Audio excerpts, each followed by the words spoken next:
બોટાદ જિલ્લામાં ટેકાના ભાવે મગફળીની ખરીદીનો પ્રારંભ થયો। જિલ્લામાં કુલ 4 કેન્દ્ર ફાળવવામાં આવ્યા છે, જે પૈકી 2 કેન્દ્ર પર મગફળીની ખરીદી શરૂ થઈ।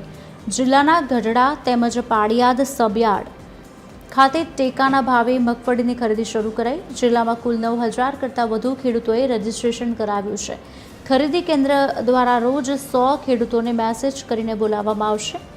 1452 રૂપિયાના ભાવથી એક ખેડૂત દીઠ વધુમાં વધુ 125 મણ મગફળીની ખરીદી કરાશે।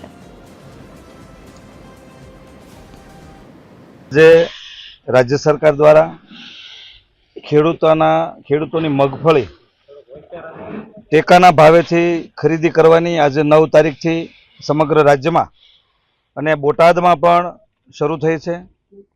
બોટાદમાં કુલ 4 ખરીદી સેન્ટર આપ્યા છે। એમાં ગઢડામાં 2 અને બોટાદમાં 2 4 સેન્ટરો આપ્યા છે।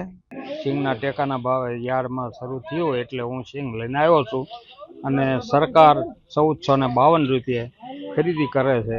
એમાં ટેકાના ભાવથી અને બહાર તેનો ભાવ 1000 થી 1050 થી 1100 સુધીનો આવે છે। તેથી સરકાર 300 થી 400 રૂપિયાનો ભાવ વધારો આપે છે સરકાર, એટલે અમને ખેડૂતને આનંદ છે।